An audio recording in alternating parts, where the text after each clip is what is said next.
খবর শুনছেন আপনাদের বিশ্বস্ত বেঙ্গল 24 চ্যানেল থেকে। প্রতিদিনের বাছাই করা 7টি তাজা খবর পেতে চ্যানেলটিকে এখনই সাবস্ক্রাইব করুন। বিস্তারিত খবরে যাওয়ার আগে বিশেষ বিশেষ সংবাদগুলি এক নজরে। অশান্ত বাংলাদেশ, গুজব ছড়ালে কড়া পদক্ষেপ। এবার নজরদারি শুরু রাজ্য পুলিশের। শ্মশানের রূপ নিয়েছে বাংলাদেশ, পরিস্থিতি বুঝে বড় সিদ্ধান্ত তৃণমূল বিধায়ক অদিতি মুন্সির। রেশন দুর্নীতিতে বহুদিন জেলবন্দি, এরই মাঝে জ্যোতিপ্রিয়র বিরাট কীর্তি ফাঁস করল ইডি। এরপর কোনোভাবে ঘুরে গেল মোড়। মানিকের জামিন মামলায় বিরাট নির্দেশ কলকাতা হাইকোর্টের। নিয়োগ মামলায় ইডির তলব। বিধানসভা অধিবেশন থেকে বেরিয়ে জীবন কৃষ্ণ যা বললেন, তোলপাড় রাজ্য। বাতিল হলো 26,000 চাকরি। এসএসসি মামলায় নয়া মোড়, বিরাট নির্দেশ দিল সুপ্রিম কোর্ট।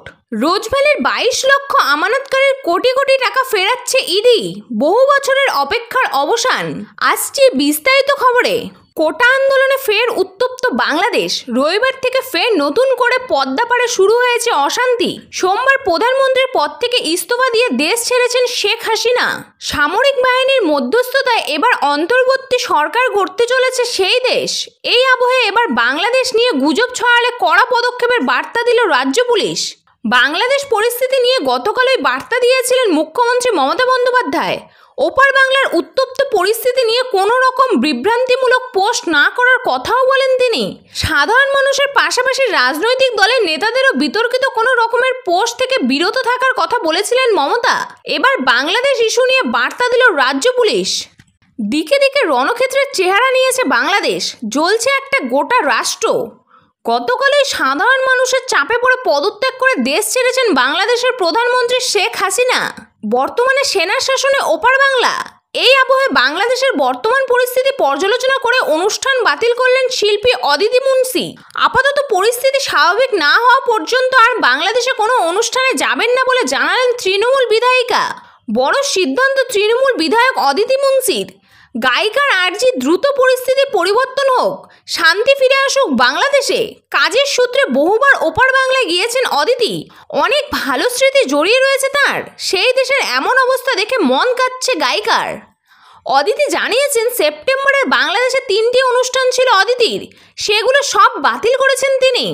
রেশন দুর্নীতি নিয়ে ফের একবার কোমর বেঁধে ময়দানে নেমেছেন কেন্দ্রীয় তদন্তকারী সংস্থা ইডি। জায়গায় জায়গায় চলছে তল্লাশি। গত সপ্তাহে রেশন দুর্নীতি মামলায় গ্রেফতার হয়েছেন আনিসুর রহমান ও আলিফ নূর। দুজনাই রেশন দুর্নীতিতে ধৃত বাকিবুর রহমানের ঘনিষ্ঠ। আর এবার সামনে আসছে জ্যোতিপ্রিয় ঘনিষ্ঠ মনাদার নাম। কে এই ব্যক্তি? এবার বিরাট তথ্য ফাঁস করল কেন্দ্রীয় এজেন্সি। আগে ইডি জানিয়েছেন ধৃত আলিফ নূর ওরফে মুকুলের কাছে টাকা গচ্ছিত রেখেছিলেন প্রাক্তন খাদ্যমন্ত্রী জ্যোতিপ্রিয় মল্লিক। ইডির দাবি, সেই টাকার লেনদেনের সম্পর্কের খোঁজ করতে গিয়ে মনাদার নামটি উঠে এসেছে। এই মনাদা জ্যোতিপ্রিয়র ওরফে বালুকে প্রায় 11.5 লক্ষ টাকা দিয়েছেন বলে ইতিমধ্যে প্রমাণ মিলেছে। 2021 সাল থেকে 2022 সালের মধ্যে ওই টাকা দেওয়া হয়েছে বলে দাবি ইডির। ফের আদালতে প্রশ্নের মুখে ইডি। এবার কেন্দ্রীয় তদন্তকারী সংস্থাকে রীতিমতো সতর্কতা বার্তা দিল কলকাতা হাইকোর্ট। নিয়োগ দুর্নীতি নিয়ে ফের একবার প্রশ্নের মুখে তদন্তকারী সংস্থার ভূমিকা। গত 2 বছর থেকে শিক্ষাক্ষেত্রে দুর্নীতি তদন্ত চালাচ্ছে কেন্দ্রীয় তদন্তকারী সংস্থা ইডি সিবিআই। মানিকের জামিন মামলায় কী নির্দেশ দিল কলকাতা হাইকোর্ট?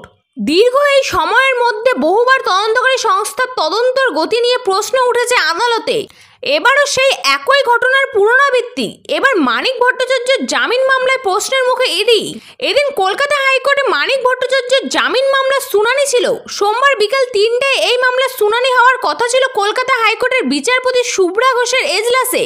ইডির তরফে বক্তব্য জানানোর কথা ছিল, তবে ইডির তরফে মামলা পিছিয়ে দেওয়ার জন্য আবেদন করা হয়। নিয়োগ দুর্নীতি মামলায় গত বছর সিবিআইয়ের হাতে গ্রেফতার হয়েছিলেন মুর্শিদাবাদের তৃণমূল বিধায়ক জীবন কৃষ্ণ সাহা। মে মাসে লোকসভা নির্বাচনের আবহে জামিন পেয়েছেন তিনি। তবে এবার ইডি স্ক্যানারে রয়েছে তার নাম। ইডি সূত্রে খবর, সোমবার সিজিও কমপ্লেক্সে তলব করা হয়েছিল জীবন কৃষ্ণকে, যদিও তার মুখে শোনা গেল সম্পূর্ণ ভিন্ন সুর। সোমবার সকালে বিধানসভা অধিবেশনে যোগ দিয়েছিলেন তৃণমূল বিধায়ক। গোটা অধিবেশনেই ছিলেন তিনি। এরপর বিধানসভার উদ্যানে উদ্বোধন অনুষ্ঠানে যোগ দেন। বিকেল নাগাদ বিধানসভা থেকে বেরিয়ে যান। এরপর ইডির তলব নিয়ে মুখ খোলেন জীবন কৃষ্ণ। ফের পিছিয়ে গেল শুনানি। ঝুলেই রইল 25,753 জনের ভাগ্য। গত এপ্রিল মাসে নিয়োগ দুর্নীতির দায়ে এসএসসি 2016 সালের গোটা প্যানেল বাতিল করে কলকাতা হাইকোর্ট। যার জেরে এক ধাক্কায় চাকরি পায় প্রায় 26,000 জনের। হাইকোর্টের রায় 24 ঘন্টার মধ্যে তার বিরোধিতা করে সুপ্রিম কোর্টে যায় রাজ্য সরকার।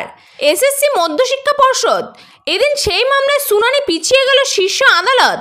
এসএসসি মামলায় নয়া মোড়। আদালতের সূত্রে খবর, মামলা সংক্রান্ত বেশ কিছু নতুন আবেদন জমা পড়েছে, তাই শুনানি পেছানোর সিদ্ধান্ত নেওয়া হয়েছে।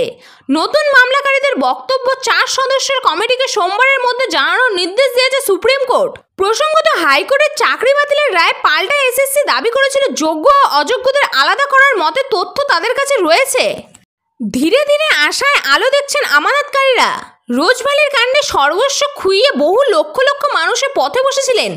তাদের বহু কষ্টে জমানো সঞ্চয়ের টাকা চোখের নিমিষে ডুবে গিয়েছিল জলে। তবে এত বছর পর এবার হয়তো কাটবে আধার। রোজভ্যালি চিটফান্ডে প্রতারিতদের আমানত ফেরানোর পদক্ষেপ নেওয়া হয়েছে। কমপক্ষে 12 কোটি টাকা ফেরতে উদ্যোগে কেন্দ্রীয় গোয়েন্দা সংস্থা ইডি। রোজভ্যালির সমস্ত সম্পত্তি বিক্রি করে যে অর্থ পাওয়া যায় তা বর্তমান এনফোর্সমেন্ট ডিরেক্টরেটের কাছে জমা রয়েছে। গত 24 জুলাই পিএমএল-এর আদালতে ইডিকে নির্দেশ দেয় যে রোজভ্যালির 14টি ফিক্সড ডিপোজিটের টাকা আমানতকারীদের কাছে হস্তান্তর করতে। সংবাদ শেষ হলো। এই ধরনের তাজা সংবাদের সাথে আপডেট থাকতে চ্যানেলটিকে সাবস্ক্রাইব করে বেল আইকনটি অবশ্যই ক্লিক করুন।